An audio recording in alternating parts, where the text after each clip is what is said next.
Hey there, friend. I'm Corianne, and welcome to our first week of Rooted in Grace devotional series.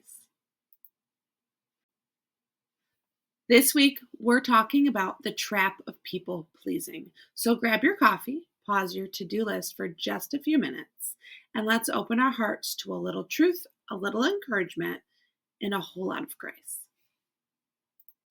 This week's scripture is Galatians 1, verse 10. Am I now trying to win the approval of human beings or of God? Or am I trying to please people? If I were still trying to please people, I would not be a servant of Christ. In today's world, the pressure to seek external validation is strong, but Galatians 1:10 reminds us that our worth shouldn't come from others' approval. People pleasing often leads us to compromising our values and losing sight of God's purpose for our lives, leaving us spiritually drained and unfilled. When we focus on living for God's approval instead of the approval of others, we will experience true freedom. And God calls us to be authentic and faithful to Him, not to fit in the world's standards. His love and purpose gives us lasting worth, unlike the fleeting opinions of others. Living for God's approval allows us to stand firm in our faith, embrace obedience, find peace and joy that surpasses anything human affirmations can offer. Each week, I'm going to have some reflective questions that you can leave your answers to in the comments, or if you want to be more private about it, you can leave them in your journal that I would encourage you to keep each week. Our first for today is, what is one reason you feel tempted to seek approval from others instead of from God? In my personal experience, I spend a lot of time worrying about what other people think of me, but I've had to accept the fact that what they think of me is absolutely none of my business.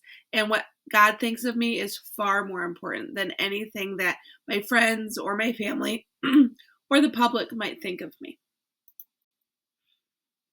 Next, how can focusing on God's opinion change the way you make decisions?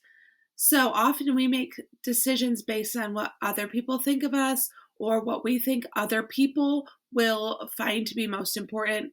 But it's really important to remember that God's opinion is really what matters in the end, and that we are faithful to Him and His guidance that He will provide. So each week I will also be giving you some journaling prompts. This is a great way for you to get in your own thoughts, open the Word, and start discovering more ways that you can be rooted in grace.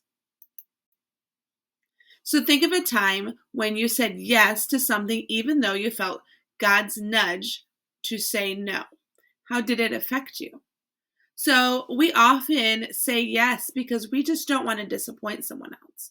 It is not the person that we need to be focusing on. We need to rely on God and His wisdom and His little nudges that will guide us to what we should or should not be doing. Often, when we say yes to something we should have said no to, we are not going to have the opportunity to say yes to what God has actually planned for us. So also consider one area in your life where you have been seeking the approval from others. Pray for courage to release that need and prioritize God's will. This is a great one to write down areas in your life that you felt that God's actually said no to and you got yourself into anyways when you said yes. This will give you an opportunity to talk to someone else, talk to your prayer partner, your spouse, your best friend, and let's figure out a way that you can start saying yes to what God has for you and no to what He has for someone else. This week's prayer prompt, and you'll get one each week, is ask God to help you shift your focus from pleasing people to pleasing Him. Thank Him for His unconditional love and acceptance. Thank you for joining me this week for our first week in Rooted in Grace, a 16-week journey to a Christ-centered life. I'm Corianne, and I would love to hear your feedback about what you think about this week's devotional and any of your journal prompts that you'd like to share with me. You can send by email or you can send in private message. I hope you have a blessed day, and we'll talk soon.